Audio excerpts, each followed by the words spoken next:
I'm Walter Cronkite. This is the story of Mustafa Kemal Ataturk, the strong man who in a little more than a decade led Turkey out of the Middle Ages and into the 20th century. The story, The Incredible Turk, as the Prudential Insurance Company of America presents the 20th century.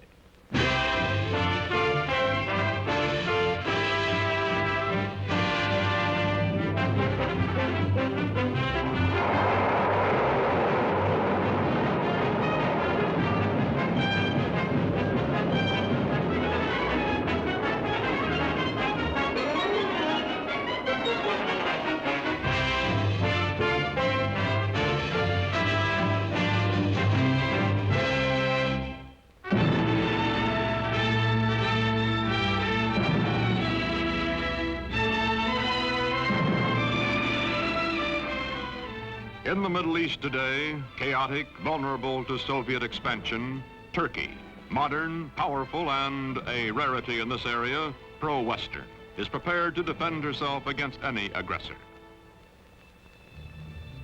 This is the border between Russia and Turkey, guarded day and night. The red sentry does not know he is being photographed from across this border. He feels that he is being watched. He is also suspiciously watchful.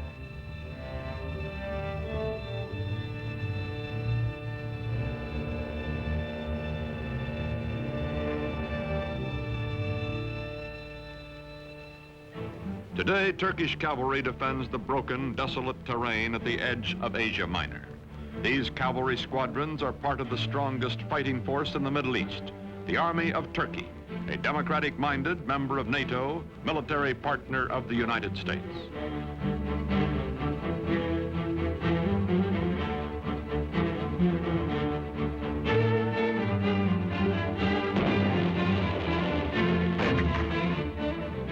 Modern Turkey, strong and stable, was created out of a dying Oriental despotism by one man, unique in history, Mustafa Kemal, called Ataturk, father of the Turks. In a moment, this story, The Incredible Turk. By 1900, the Ottoman Empire, land of many races and religions, has lost her ancient tolerances and her world position, is reduced from medieval splendor to medieval squalor.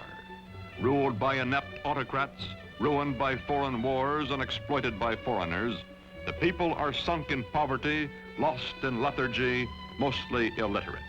The Turkish Empire continues to exist only because the European nations cannot agree among themselves to dismember her.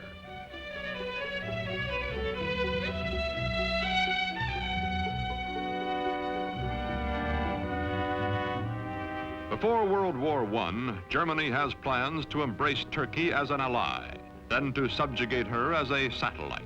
To visit the sick man of Europe, as Turkey is called, comes the German emperor himself, Kaiser Wilhelm II. He is received with more than ceremony. His glowing promises, such as the Berlin to Baghdad Railroad, are believed by the Sultan and his government, and even by the nationalist-minded Young Turks.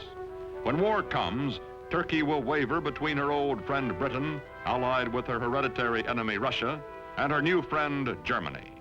On October 29, 1914, Turkey takes into war, on the Kaiser's side, her obsolescent army.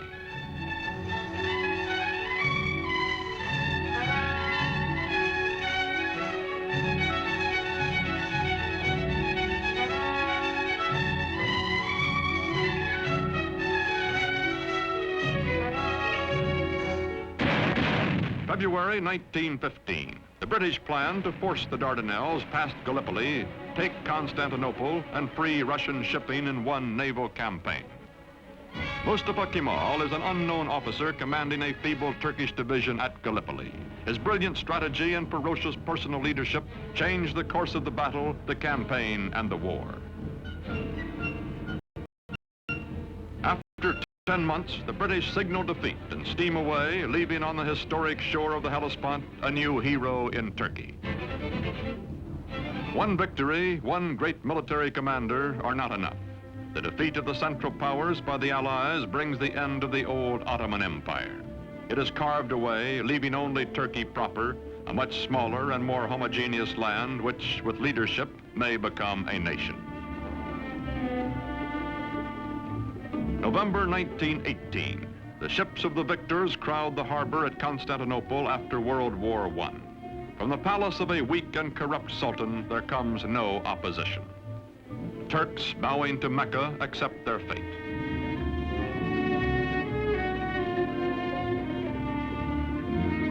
From France and from Great Britain, occupation troops disembark to take over the ancient capital.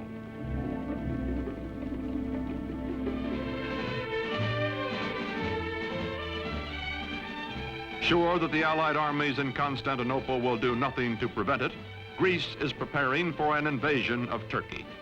On May 15, 1919, the Greeks land their troops.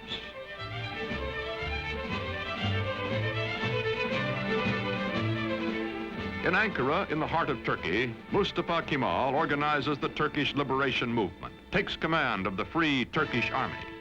From far off Constantinople, the Sultan repudiates him. But Mustafa grimly swears that he will gain Turkey's freedom or die. No other general equals this man, and the Turkish soldiers need only to be led to fight. They are traditionally warriors.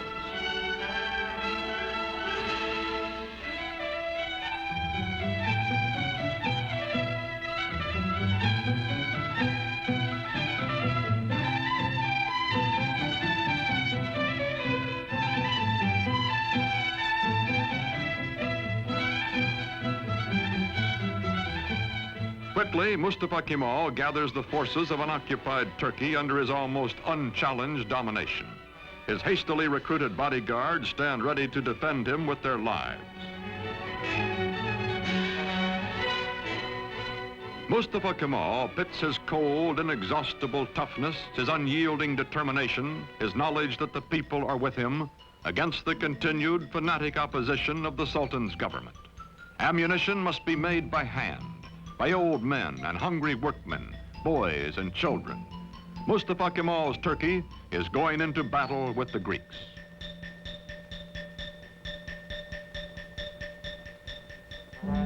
The war with the Greeks lasts 3 years, from 1919 to 1922. The Turkish people know it is a war of extermination, atrocious, no quarter given or asked. Heroically led, the Turks advance against the invaders. The women leave their endangered homes to carry shells to the army.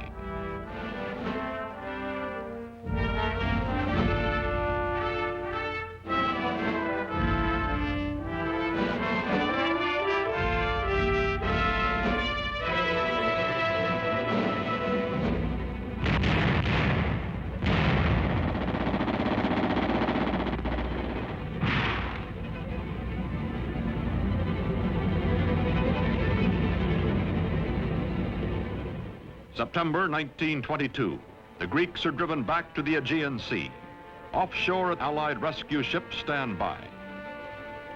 Into the seaport of Smyrna, called Izmir by the Turks, pour thousands of Greeks, joined by sympathetic Christian minorities, fleeing before the armies of the man whom the British call the most terrible of all the terrible Turks. From the ships, bread comes to the docks for the desperate refugees. Bread so that they may live another day.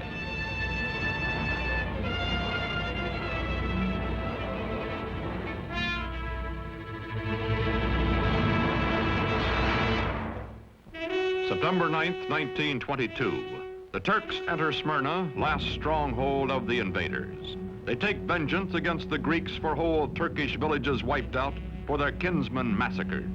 The burning of Smyrna, the final atrocity that both the Greeks and the Turks disavow, ends a war that has become an unendurable nightmare for both sides. Its polyglot population takes to the sea as the flames destroy the great Homeric city.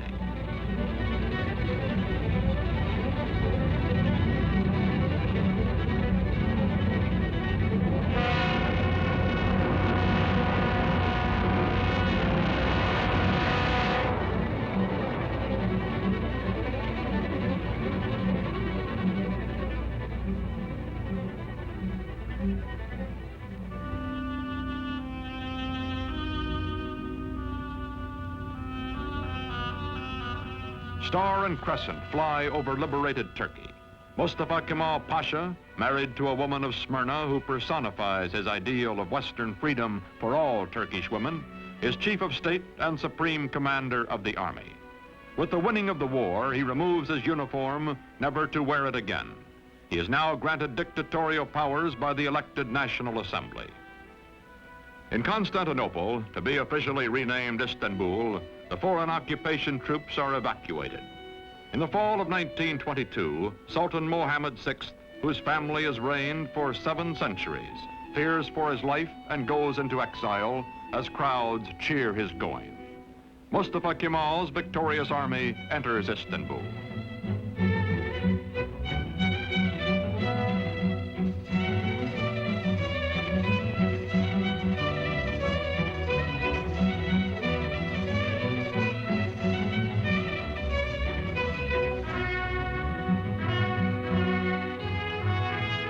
First president of the First Turkish Republic, Mustafa Kemal, during the 1920s, keeps his limitless wartime powers and his command of the army, makes the hard, dry town of Ankara his capital.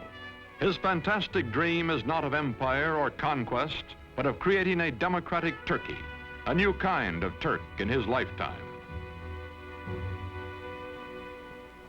The Ottoman sultans also had been caliphs, secular and religious rulers. Turkey's new government separates church and state. Instead of Friday, day sacred to Islam, when Muslims everywhere ritually cleanse themselves, the Western Sunday is proclaimed the official day of rest. Although Mustafa Kemal insists on personal religious freedom, it is known that he personally detests the gesture of abasement prescribed for worship when Muslims touch their foreheads to the floor in their brimless headgear.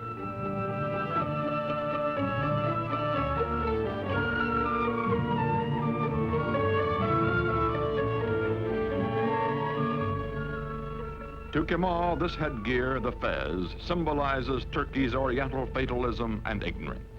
He will abolish it.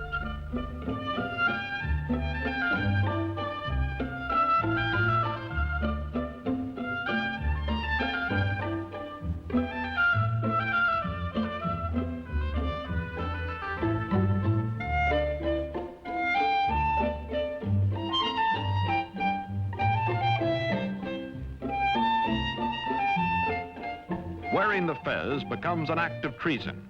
European hat makers unload in Turkey. But woe betide the foreigner who dares laugh at a Turk in his new hat. More than 90% of Turkey's 13 millions are illiterate.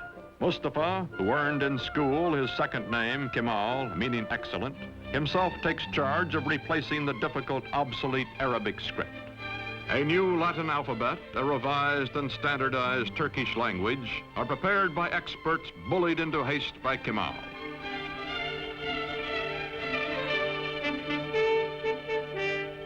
To make a modern nation capable of government by the people, all Turkey must be sent to school.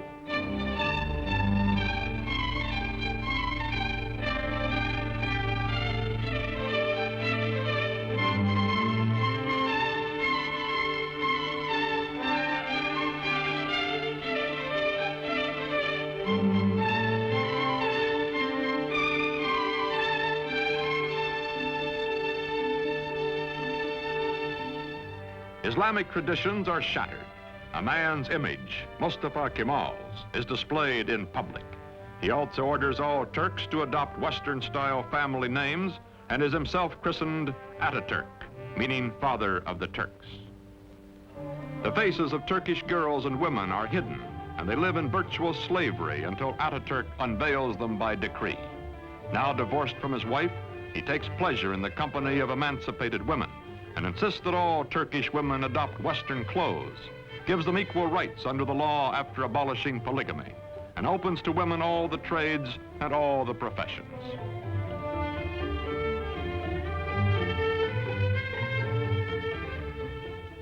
Ataturk, who has eaten the black bread of poverty and lived in the front lines of war, acquires the trappings of power. His proud, fiercely disciplined bearing, which annoyed his superior officers years before, does not change now that he acknowledges no superiors. The men around him treat him as emperors and primitive chieftains and modern dictators are treated. Flatter and yes him, seek the smallest of privileges, such as lighting his cigarette.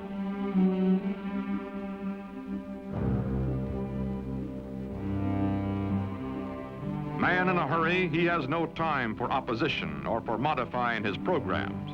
Is too concentrated to pay the slightest attention to the awkward and harassed civil servant who is about to drip peach juice on his shoulder, or to the waiter who will wipe it off.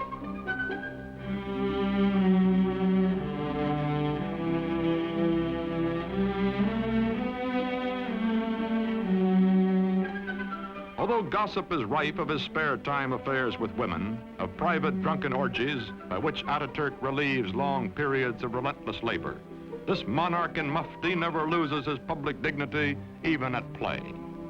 He is adored, also respected, also hated and feared and ruthless in dealing with those who oppose him. Now he goes into the countryside, to remote villages, to archaic farms, to rouse the lethargic and primitive peasants. His credo, Turk, be proud, work, be confident.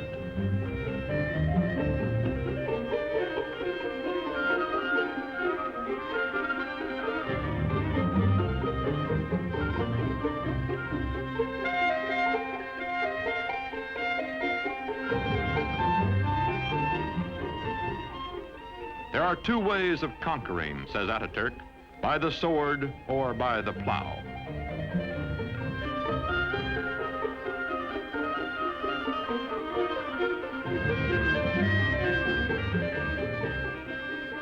To show his phlegmatic peasants what he wants, he buys land, demonstrates the advantages of tractors.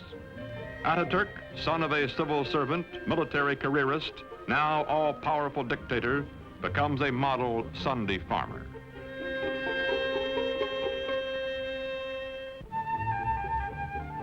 The world is anxious to restore good diplomatic relations with Turkey. From the United States comes Ambassador Joseph Clark Grew.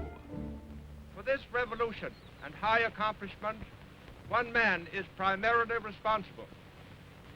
The name of Gazi Mustafa Kemal will forever be associated with the development, founding of the new modern Turkish state, and will forever be inscribed indelibly upon the rolls of history. Türk milleti taben demokrattır. The Turkish nation is democratic by nature. Zaten çok yükselmiş bulunan Amerika milletinin Türk milleti. I have no doubt that the American nation, which has gone so far in this ideal, is Turkey's friend in her aims. Bütün beşeriyeti birbirini sevmeye. This will not be all. Perhaps it can lead to a world of love, with all old prejudices erased, with all nations coexisting in peace and prosperity. When the Great World Depression of the 1930s slows down economic reconstruction in the country, Turkish people by the thousands wait for Ataturk to bring him their troubles and their problems. To the man in the street, Ataturk is his personal boss and his personal friend, willing to listen, wanting to help.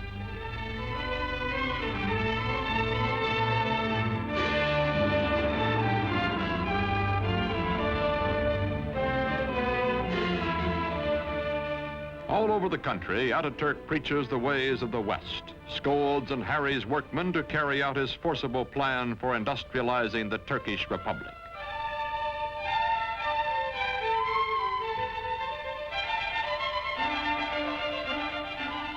Turkey begins to move into the 20th century, builds dams, mills, factories.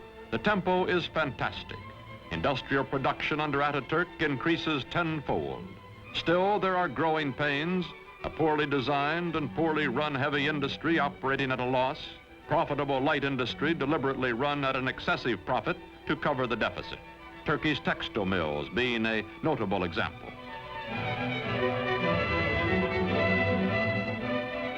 The European nations compete briskly for Turkish trade, for her surpluses, her chrome, and her tobacco, in exchange for the manufactured goods, machinery, and arms she imports. Turkey's foreign relations are excellent, but war is in the offing. Ataturk hopes Turkey can remain neutral, as indeed she will do during most of World War II.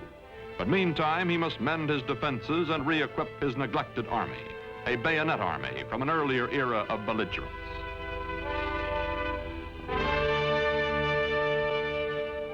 Turkey's dictator has said, Hitler will lead a dynamic nation to destruction by whipping its passions, and Mussolini will play Caesar. Time is proving him right. Aging now, Ataturk gives his personal fortune to the nation, lives quietly, spends time teaching the youngest of his 6 adopted daughters the alphabet he made all Turkey learn.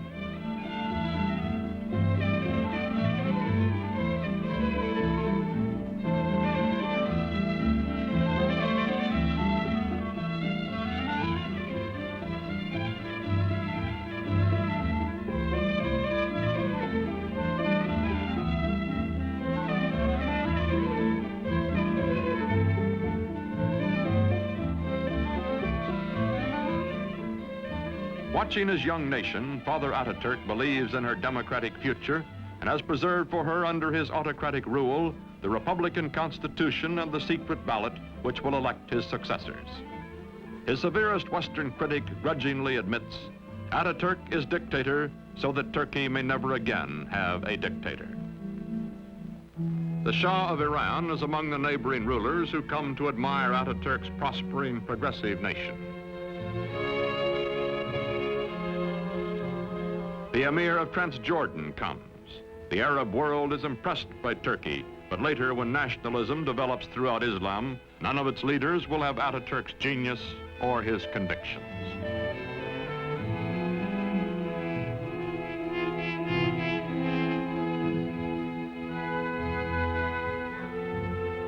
An ailing Ataturk spends much time aboard the yacht presented to him for his health by the Turkish people. Long ago, he has said, I will lead my people by the hand along the road until their feet are sure and they know the way. Then my work will be done.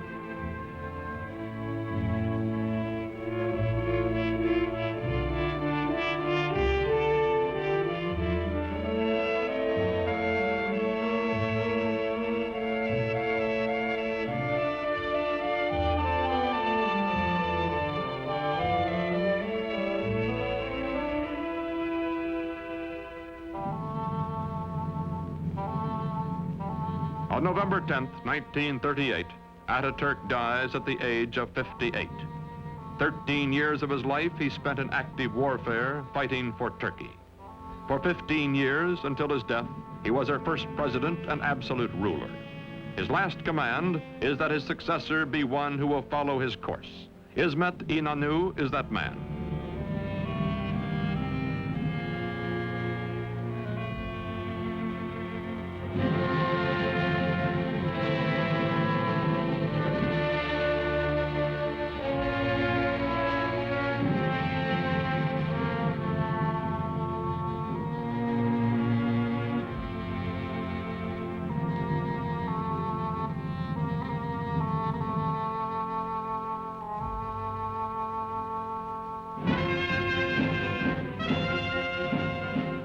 Today, this mausoleum is a shrine for his people, who well and truly mourned for Ataturk. Marching past in fighting trim, the soldiers of Turkey are the sons of the ragged forces who followed him to fight for Turkish independence 40 years ago.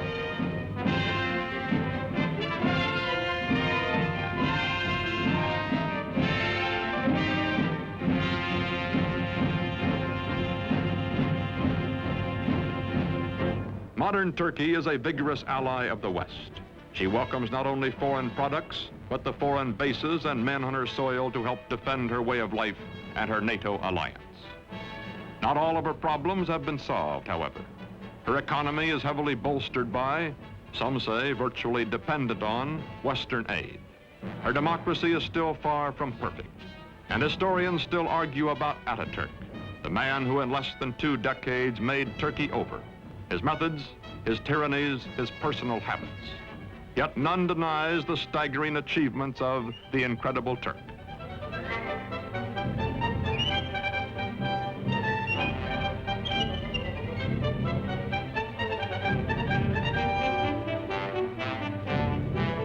These, our allies, guarding the gates to the east, are the inheritors, the children of Mustafa Kemal Ataturk.